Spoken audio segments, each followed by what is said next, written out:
Control over the Senate could come down to Pennsylvania, but we might have to wait weeks. I said it, weeks, to find out who wins. There is all the counting to do, which under law could not start until today. It takes a lot of time. And then there are the lawsuits. Here's one already. The Fetterman campaign is suing Pennsylvania elections officials, asking a federal judge to order all mail-in ballots to be counted regardless of what date voters wrote on the outside of the envelope. State law requires voters handwrite a date on the outer envelope, and the Pennsylvania Supreme Court ruled last week that ballots with no date or the incorrect date will be set aside and not counted.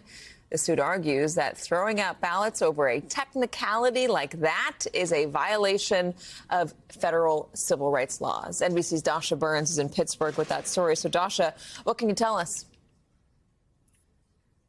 Well, Katie, right now I'm at Ohio Township. It's a suburb of Pittsburgh, and folks here are voting in person. But you're right, it is those mail-in ballots. That is the reason we're going to have to be really, really patient here in Pennsylvania. First of all, right, they can't start counting until 7 a.m. There's the exterior envelope, the secrecy envelope. All of that takes a ton of time for election workers.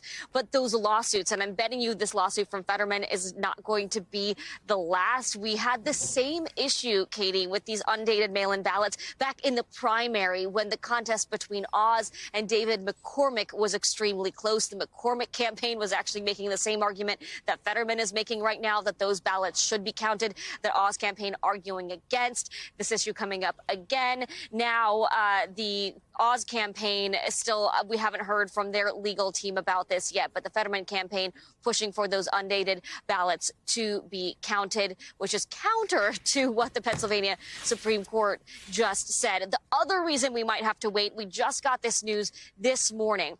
A process that the Philadelphia Elections Board has been doing for years now. They decided not to do this time around. It's called poll book reconciliation. It's a process to make sure that folks don't double vote, essentially, that they don't vote by mail and vote in person. They decided this time around it's too time consuming. It's not necessary. We're not going to do it, which is why we were hopeful that maybe we could get results potentially on Wednesday from Philadelphia. But hopes of that totally dashed. They now will be putting that process in place because of a GOP lawsuit, which means it's just going to take a really long time, Katie, and we just don't know when we're going to get results here.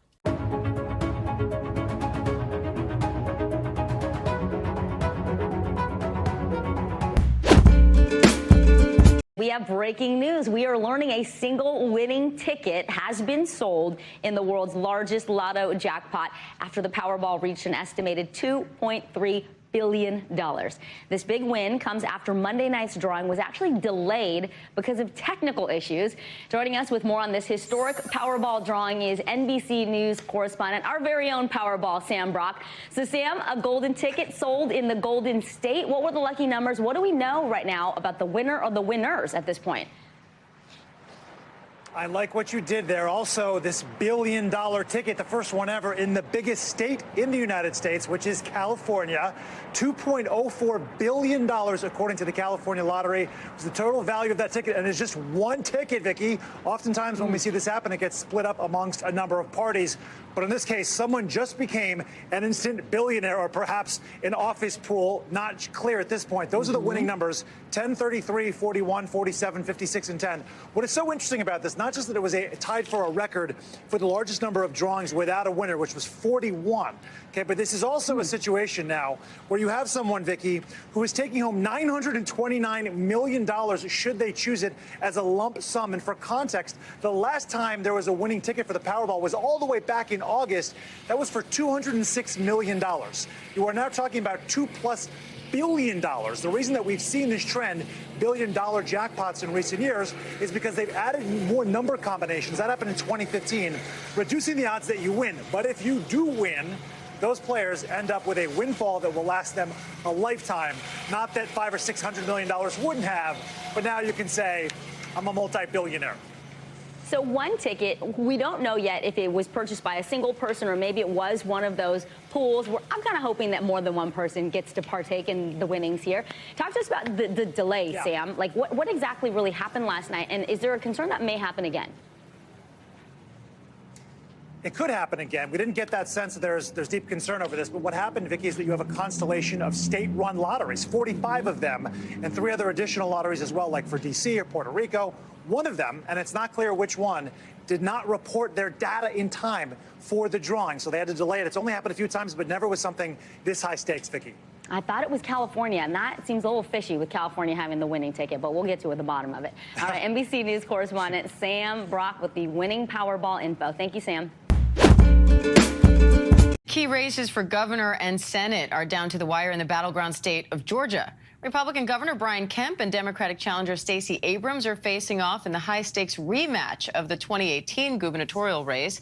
Meanwhile, Democratic Senator Raphael Warnock is facing a strong challenge from Republican Herschel Walker. ABC's Ike Ejiochi joins me live from Atlanta now with more on that race. Ike, Governor Brian Kemp and Stacey Abrams had their last debate over the weekend. So what are voters saying resonated most with them from that? Well, Diana, here's the thing. The last debate showed that both candidates are taking completely different approaches. Governor Brian Kemp, he's been running on his record. He's been telling voters to look what he's done for the state of Georgia. And it's important to note, Georgia was one of the first states to reopen after the pandemic. And a lot of the voters, and especially small business owners we spoke to, they appreciate that. Now, in terms of Stacey Abrams, she's been essentially running on dream policies, dream initiatives, things like expanding the Hope Scholarship or making housing more affordable. The only problem with those initiatives is that it'll be extremely difficult to accomplish those given the current Republican makeup of the Georgia legislature. So the voters we spoke to say they want to see a candidate who can get things done in the state. Now, Ike, just 2 years ago, the state flipped the U.S. Senate from red to blue when Warnock won in the 2020 election. So how important is this Senate race, and what happens if it goes to a runoff?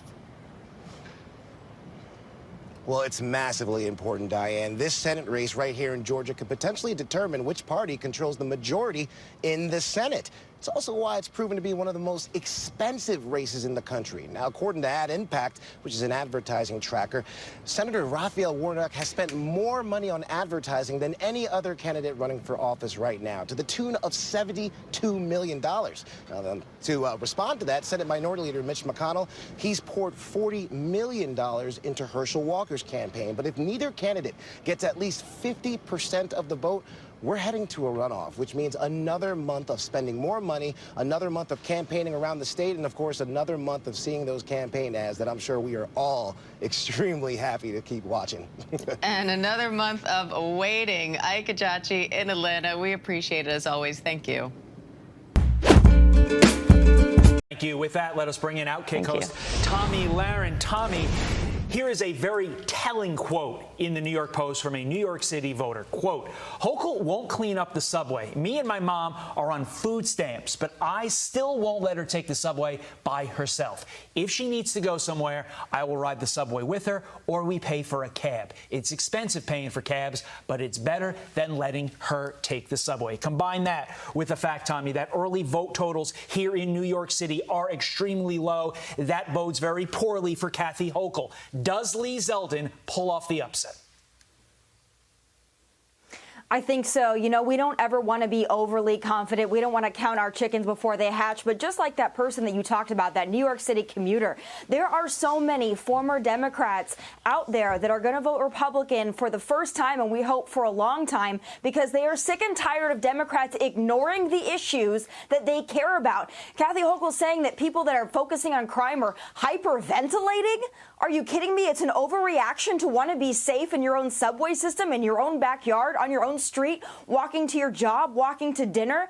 The American people are sick of being told that the things that they care about don't matter or an overreaction. And you're going to see a lot of first-time voters going red because they know that Republicans are not just about personality and social media. They're about getting things done, and they're about making sure that Americans feel safe and that they can actually afford things again. Those are the two issues people are going to vote for today, and I think it's going to be a big red wave to follow this red moon. Yeah, you're absolutely right, Tommy, about crime and the economy, energy prices as well, which is why it's so surprising that over the weekend the president said that he was going to shut down coal plants.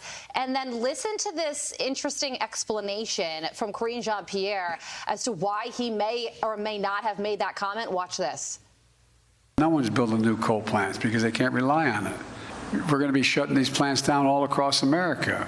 and having wind and solar. Some of you were there. It was loud and hard to hear, I think, or maybe not exactly what was being said. President Biden knows that the men and women of coal country built this nation, and he has spent his presidency fighting for coal communities.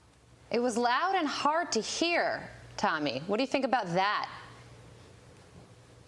That's weird because I heard our president loud and clear. This is how flippant the Democrat Party and especially our president is on an entire industry and an entire living for so many hardworking Americans. They quite frankly don't care about it. It's all about the politics to them. But I would say to those Democrats out there that ran on the Green New Deal, that push these climate extremism policies that look to root out careers and industries that people have been in for generations. This is what the Democrats think of you. You are a political game to them. And I would say to Democrats, if you really stood behind that Green New Deal, if that's what you wanted to campaign on, then you better stick to that, because the American people are listening. People in those places are listening to you. And people who have to pay energy bills, especially this winter as it gets colder, they are listening to you. They've been listening to you. It's loud and clear. It is not hard to hear it all. And that's why, again, you're going to see a big red wave today, because we could hear our president, and we have been hearing him for months on end. Tommy Lahren on a midterm election Tuesday. Tommy, thank you.